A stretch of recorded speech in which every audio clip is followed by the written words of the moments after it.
Hey guys, long time no see. How's everybody doing? Anyways, so I was just thinking today and I said, let me see if we can discuss this. Is having a best friend still a thing or we should all move on? Anyways, so the point of this is, trust me, I'll make sense. I know I'm not gonna make sense at all, but trust me, just hang in there. I'm gonna make sense. Anywho, let me start with examples. Actually, let me try to analyze best friend. I don't know. In my opinion, for me, I find that looks like the idea of a best friend, the analogy of a best friend is kind of different right now compared to maybe back in the day. And I'm actually starting to think that best friend might actually mean different thing to a different culture or a different group of people. Again, that's my opinion. Don't worry, I'm going to give examples. Example number one. Example number one is I was watching something on YouTube. Again, that is not my information. The information was from a girl, a lady, really beautiful lady from, I think, from Calgary, Nezeville, I think. She was talking about how this best friend, of course, had two best friends, obviously. One of the friends was supposed to get married, and then all of a sudden she was really sick. She ended up being in coma. And then her best friend, of course, started to do what best friends do best, trying to, I don't know, hold a video or prayers or whatever it is, announcing instead that the friend is dead. Of course, people came and whatnot. But anyways, within a month, this best friend that was supposed to get married, of course, was still in coma. Her best friend that held all this video for her, prayers and whatnot, whether it's a fake prayer, went ahead and married her best friend's husband. Okay, again, that's example number one. Example number two is when I was on campus. Again, that's why I said in the beginning that sometimes the definition or the understanding of a best friend might mean different thing to a different culture. Now I'm gonna go using the Canadian context culture. There is something in this culture here which I don't think they have a culture, but it does look like what is a culture? Culture is, I guess, in this sense, is a value that is upheld by a certain group of people. Well, this is my definition of culture. I don't know what the dictionary definition of a culture is, but you can look it up. Anyways, let me get back to the point. All right. So the point is, so it's very common here. Well, in my opinion, because I'm going to give my examples and what I've witnessed. I lived on campus, and of course, I ate in the school cafeteria. At least 9 out of 10, but 10 of the time is you'll see people that call themselves best friend eating in the same table. You will see food on someone's face, food on someone's hair, and none of those friends will tell them that, hey, there's something in your hair, or wait, there's food on your face.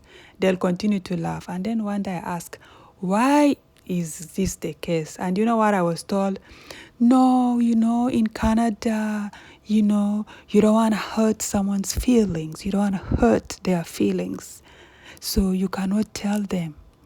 I'm sure once they get home, they will see it and they will clean themselves up. But you cannot tell someone that. You cannot tell them. You're going to hurt their feelings. Me, in that situation, please hurt my feeling. Just hurt my feeling.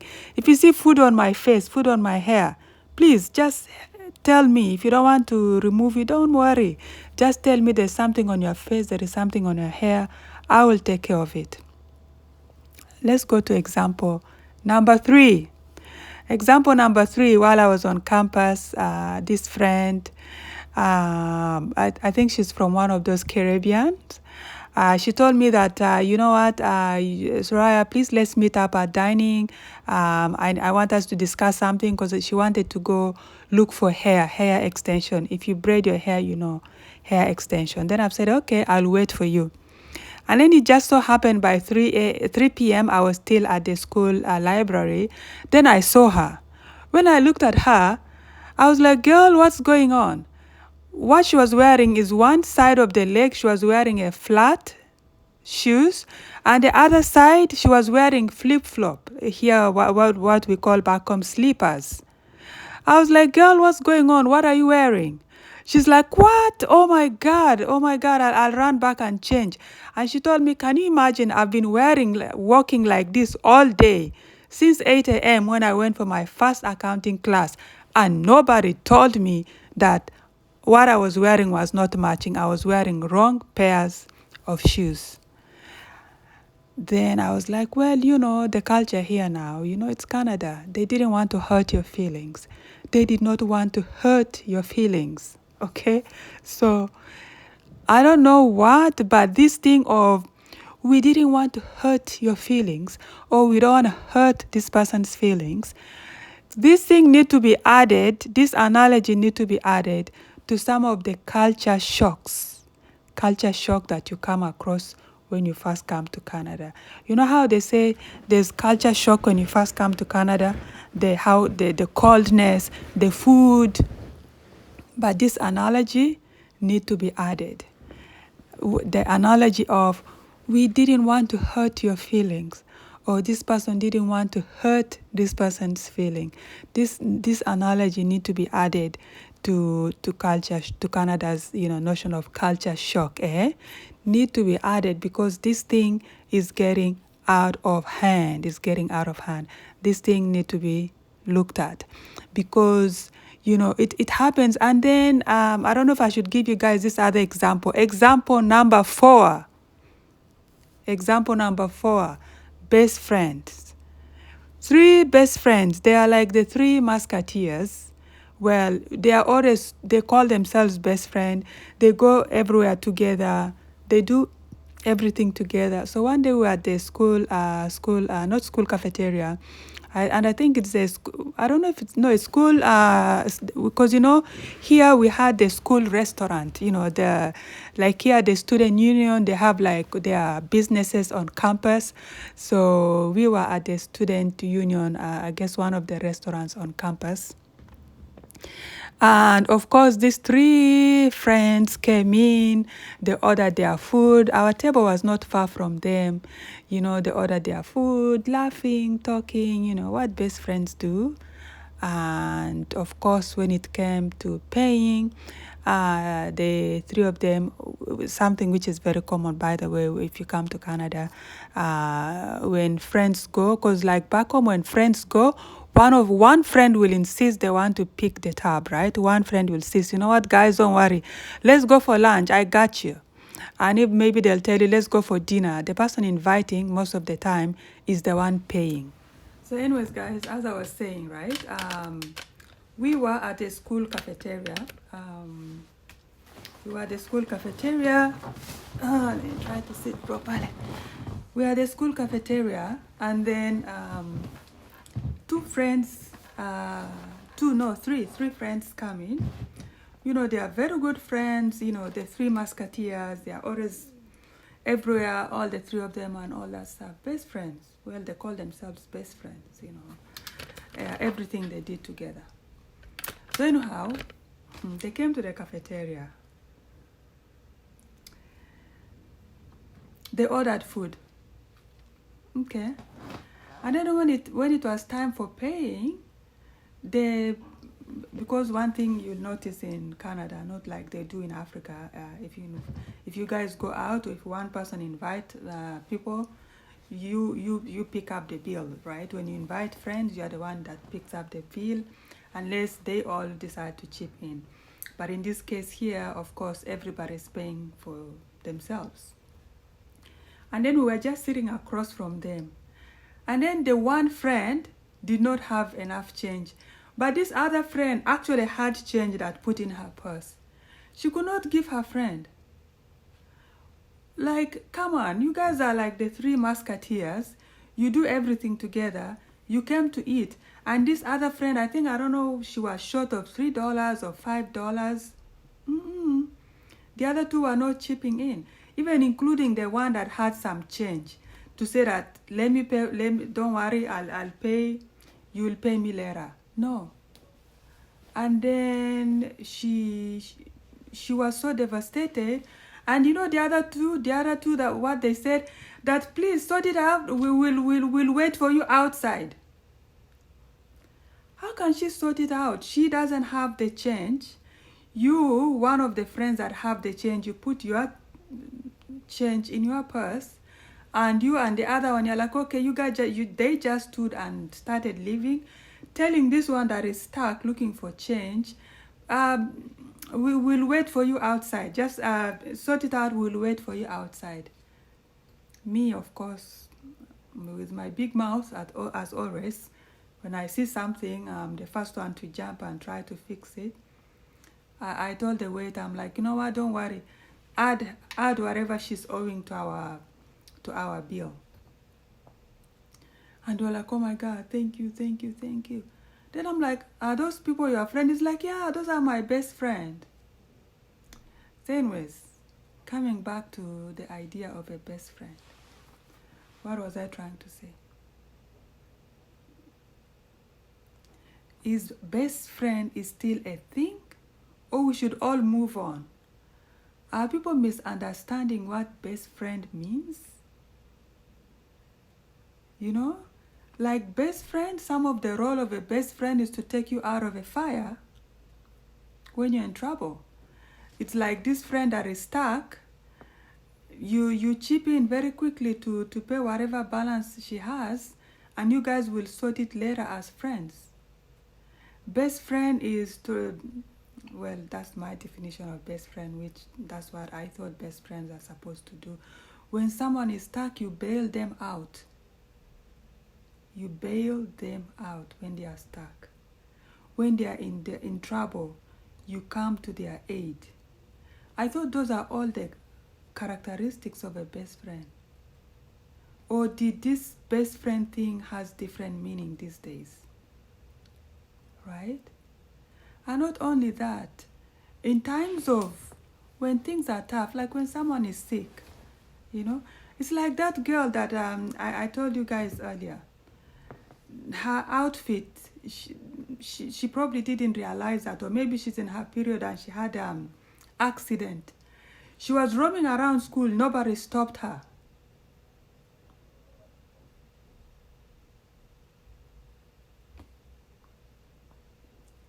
And anyways, let me go back to the girl that did an accident and I gave her my jacket.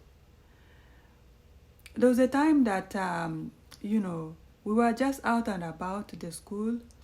I think I was waiting for some of my friends who were about to go shopping, because I remember when I first came here, probably whether it was because of missing home or stress of school or whatever the case may be, my therapy was going shopping. Anytime I'm like down, I'm stressed or whatnot, I will go shopping. So I don't know if most people do that, but for me it was shopping. For some people, when they are stressed, maybe they'll go drink, do kind of things to distress. But for me, my distressing was going shopping. That made me happy. And sometimes going shopping doesn't mean that I have to really buy anything. Just do window shopping, you know, see things that I like and maybe I don't like. And once I'm tired, I'll then go to the food court and eat something, then, you know, go back to campus, right? So anyhow, let's go back to the girl that returned her jacket. Few weeks later, she saw me and she was, she asked me what I was doing. I'm like, well, I was waiting for my friends. I need to go. The mall was called Penn Center. I told her that I want to go to Penn Center just to go, you know, do some shopping or just window shopping or just roam around. And she told me that, you know what, I think you're a very good friend. If not, you even have good friends. I was like, why do you say that? She's like, because, you know, the day that you saw me with the accident, I was with my best friend and none of them said anything. And then she told me, she went and asked them that, guys, I had an accident. Well, period accident, and nobody said anything. Why? And you know the friend's reply? We didn't want to hurt your feeling. We didn't want to offend you. Apparently, it's a Canadian thing. I'm not going to say all of Canada because I did have few Canadians, I think, with Italian background, some with the Spanish, especially Spanish background.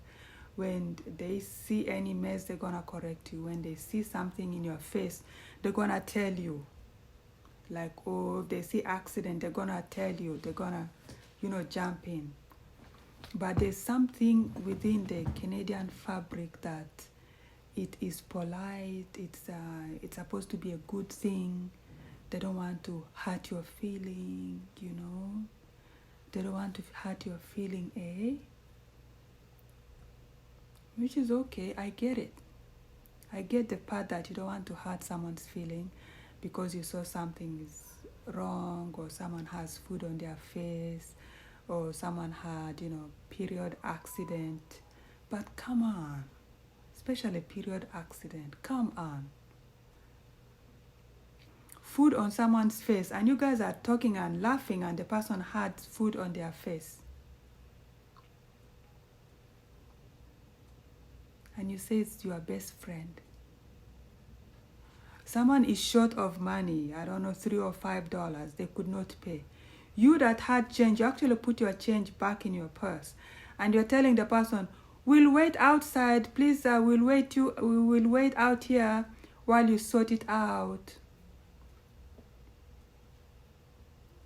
So anyway, so this is some of the things I think this thing, whatever it is called, need to be added to culture shock list, to a list of culture shock when you first come to Canada.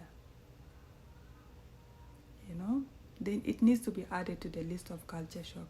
We didn't want to offend you. We didn't want to offend you. We didn't want to hurt your feeling. No, please, when you see food on my face, please, I give you permission, hurt my feeling. If you see period accident, please stop me. I want you to hurt my feeling. Hurt my feeling. Do it. If you see something stuck on my hair, please tell me. I don't mind. Please hurt my feelings. Tell me. If I don't have enough change, just bail me out if you have it, please. This thing of, we don't want to hurt your feeling. And some of them are actually your best friends. Anyway, guys, I don't know. I was thinking of this thing and I thought, this need to be said. Well, in my opinion, need to be added to the list of culture shock when you come to this country. Anywho, that's it for now, guys, and I'll see you all in my next video.